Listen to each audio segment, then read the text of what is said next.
안녕하십니까, 전성철입니다. 요즘 여러분 세계가 한국에 대해서 상당히 놀라고 있죠. 사실 그렇게 된 지 오래 몇 년 됐죠. 예. 이 나라가 참 이상해요. 왜? 조그만 나라가 말이죠.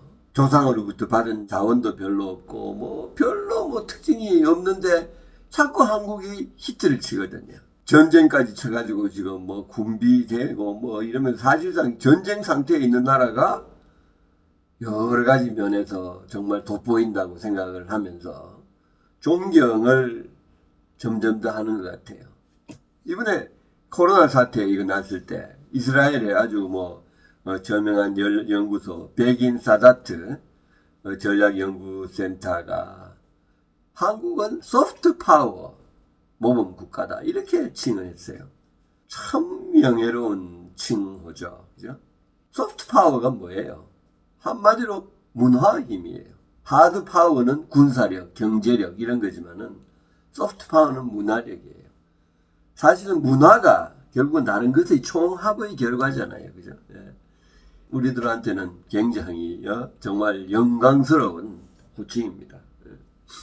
사실은 그런데 벌써 한 7년 전에 이거보다 어떤 면에서 더 큰 칭찬이 한 번 나왔었어요. 여러분 잘 아시는 CNN이 뭐라고 그랬냐면은 한국은 미래를 상징하는 나라다 이렇게 이야기했어요. 네. 그러면서 미래 우리가 어떻게 살게 되는가 하는 거를 그 7년 전 이야기예요. 그러니까 궁금하면 한국을 가봐라. 한국행 비행기를 타라. 이렇게 이야기를 했어요. 네. 정말 이거는 대단한 칭호죠. 그죠? 미래를 선도하고 개척해 나간다는 그거를 인정해 준 거죠. 한국이 문화적으로 얼마나 앞서가 있느냐 하는 거는 가장 그걸 상징적으로 보여주는 게 바로 BTS입니다. 우리 기억하시죠? 나이 좀 드신 분은 1960년대 비틀즈가 세계를 장악했잖아요. 비틀즈는 세계 최선진국에 섹스피어를 낳은 그 문화 연구에서 나온 상품이에요. 그런데 한국은 사실은 여러 가지 면에서 택도 없죠. 영국하고 비교하면. 그 당시에 그런 나라가 이번에 또 기생충이라는 영화로 세계를 제패했어요. 문화 강국, 소프트 파워. 문화 강국으로서 한국이 지금 화려하게 부상하고 있죠. 여러분, 한국이라는 나라를 우리가 제대로 한번 봐야 될 것 같아요. 도대체 이 힘이 어디서 나오느냐 이게요. 우리 주위에 얼마나 나라가 많습니까? 태국도 있고, 월남도 있고, 라오스도 있고, 캄보디아도 있고, 인도네시아도 있고. 한국이 이렇게 뛰어날 수 있는 힘이 어디 있을까?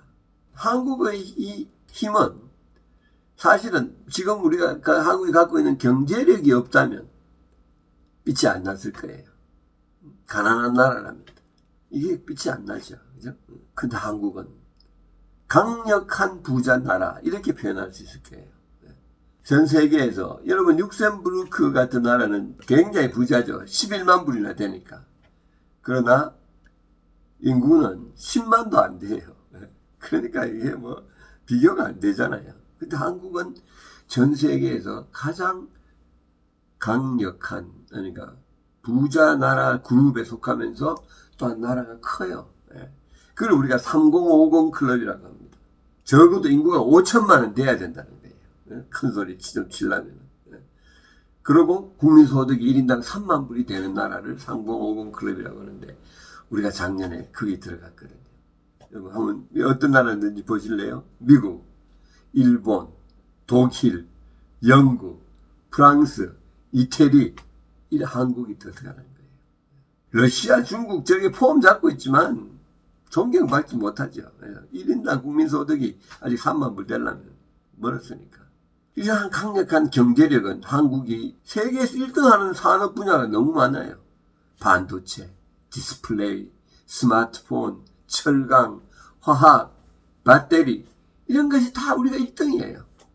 그런데 한국이 만일에 딱 한 개가 부족했다면 한국은 절대로 존경받는 나라가 될 수 없을 거예요. 그건 한국이 민주주의를 하는 나라예요.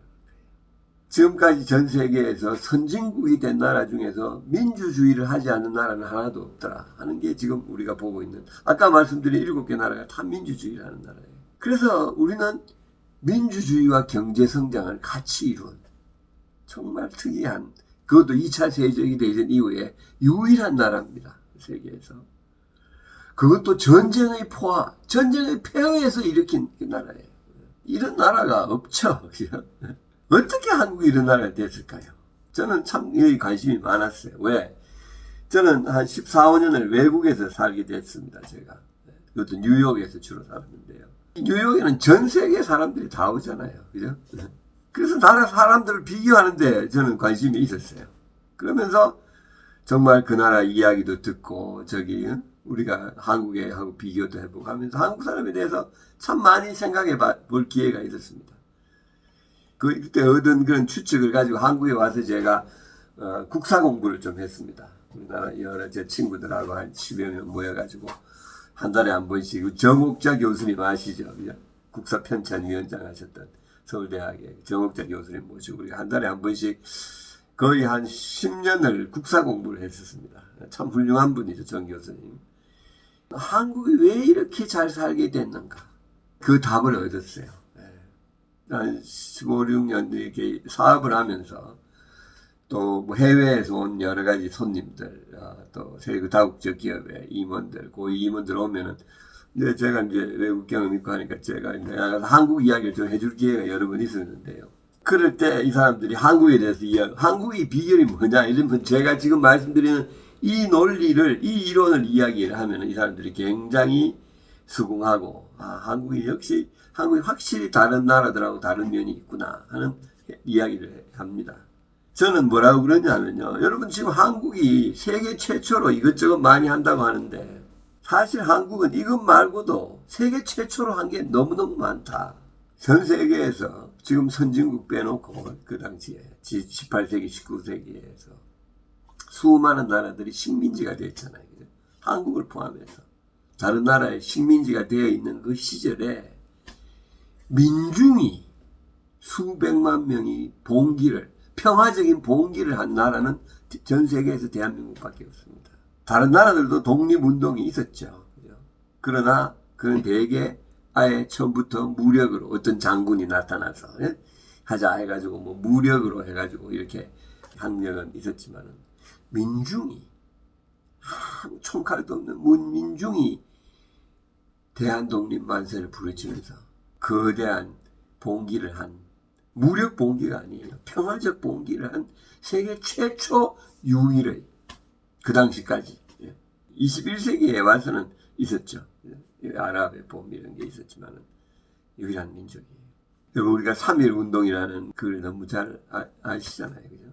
그때 우리 인구가 1700만 정도 됐었는데 그 중에 약 200여만 명이 참여를 했다는 거예요. 애들 빼면은 반이라 치면은 800만 900만 중에서 200만 명이 전국 방방곳곳에서 2달 동안 봉기를 일으켰어요.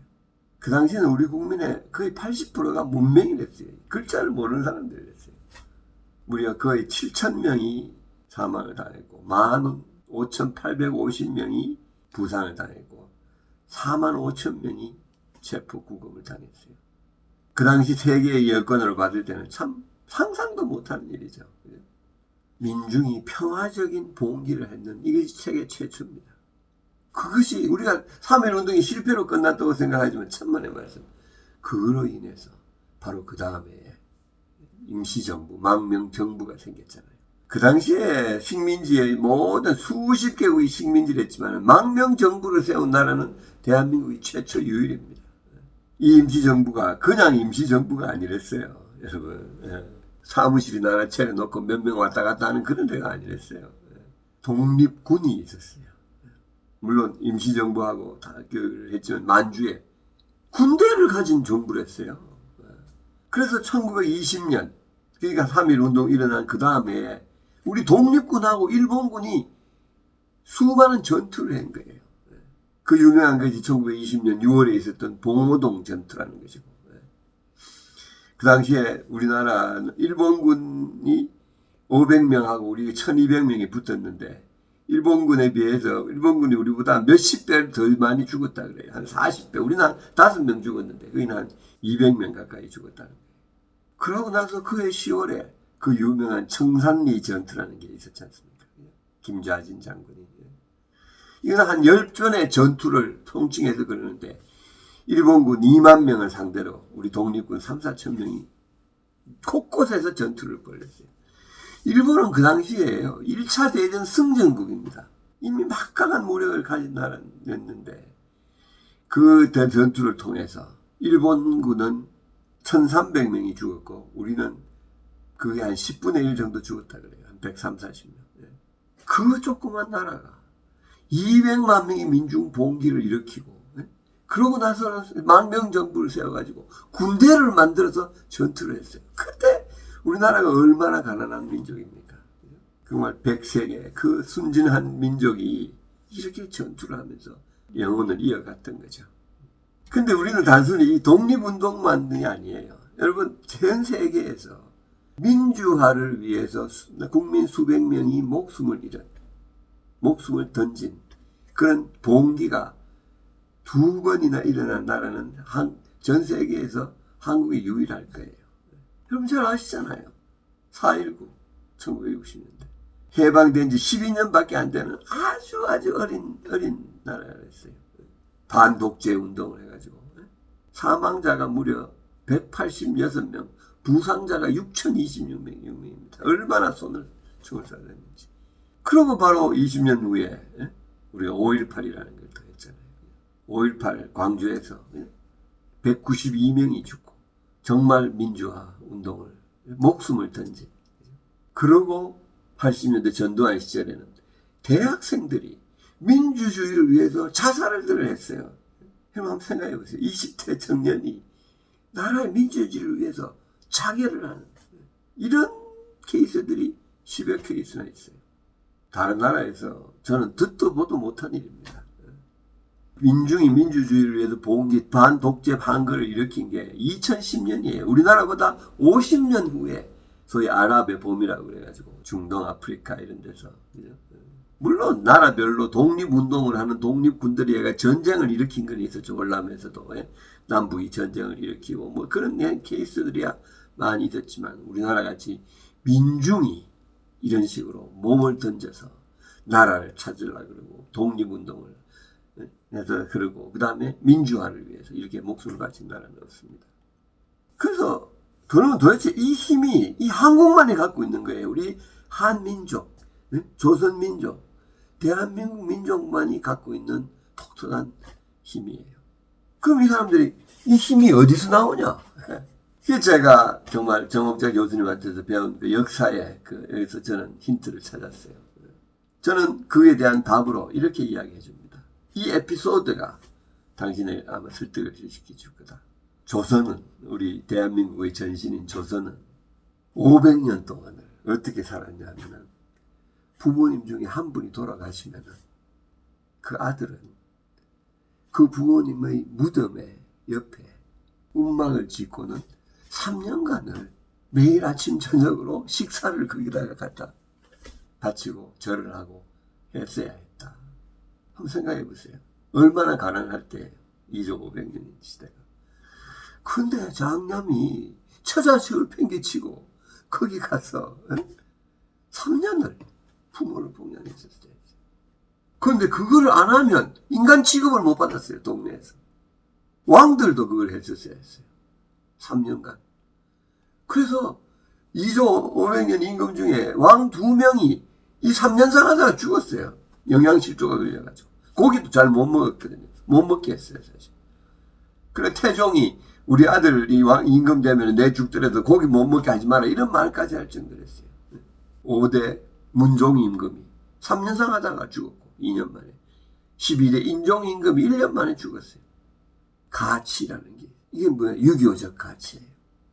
14세기에 2조를 세울 때 정도전이가 이성계를 받들어서 세울 때 정도전의 꿈은 정도전이가 사실 이 나라 2조를 설계한 사람이지 않습니까? 이 사람이 머릿속에 꾸몄던 이상형은 요즘 이제 아랍에 있는 저 중동 국가에 있는 이슬람 국가 같은 신정 국가를 목표로 했었어요. 모든 것이 그 신정이라는 건 유교를 중심으로 유교 국가. 공자가 만들어서 내려온 그 유교의 이론을 법리를 교리를 전부 정리해가지고 그걸 경국대전을 쓰고. 그래서 경도전의 꿈은 이 유교의 교리가 모든 이 조선 민족 국민의 삶의 속속들이 다 스며들도록 하는 게 그 사람의 꿈이었어요. 그래서 절대 왕권을 주지 말고 신하와 신하가 견제할 수 있게 하는 뭐 그런 거라든지 그런 여러 가지 다른 면도 있지만 그 중에 가장 중요한 가치가 바로 효라는 가치를 썼어요. 유교에 있어서. 500년을 우리 민족은 그렇게 살았습니다. 상년상당하다가 죽어도 어쩔 수 없다 이거예요. 가치를 위해서는 목숨을 거는 것이 우리 조선 민족, 조선 500년의 역사고 전통이랬고 문화랬어요. 다른 말로 우리는 전 세계에서 가장 강력한 가치 중심적인 민족이 됐어요. 사실은 전 세계에서 유교의 교리를 이 조선, 이시조선같이 그렇게 강력하게 실행한 나라가 없어요. 유교가 다 산산이 흩어졌잖아요. 공자유교, 맹자, 순자 뭐 이렇게 내려오면서. 그러나 조선은 그 유교 교리를 그대로 해가지고 문자 그대로 철저하게 지켜지는 것으로 해가지고 그것이 우리 삶을 지배하고 있는 겁니다. 그 가치 중심적인 민족성이 우리 민족이 그동안에 닥쳤던 그 수많은 난관들을 성공적으로 극복할 수 있게 해준 거라고 생각합니다. 6.25 사변의 그 참담한 폐허 위에서 경제 부흥을 하면서 그 위기들을 다 겪어냈잖아요. 그죠? IMF를 포함해서 금융위기, 그죠? 그리고 이런 걸 겪어내고 다른 한편으로는 또 민주주의라는 걸 그죠? 피를 흘리면서 정말 물불을 가리지 않고 가치를 향해서 뛰는 바람에 경제성장과 민주주의를 같이 이뤄낸 특이한 민족이 된 겁니다. 그런 면에서 이번에 코로나 이것도 그런 우리 민족성이 발현이 돼서 그런 면에서 온 세계가 한국을 갖다가 경의의 눈으로 바라보게 되는 것 같습니다. 한국 왜 이렇게 잘하냐? 그러면 우리는 가치 중심적인 민족이라서 그렇다. 이렇게 답해 주시면 어떨까 싶습니다. 감사합니다.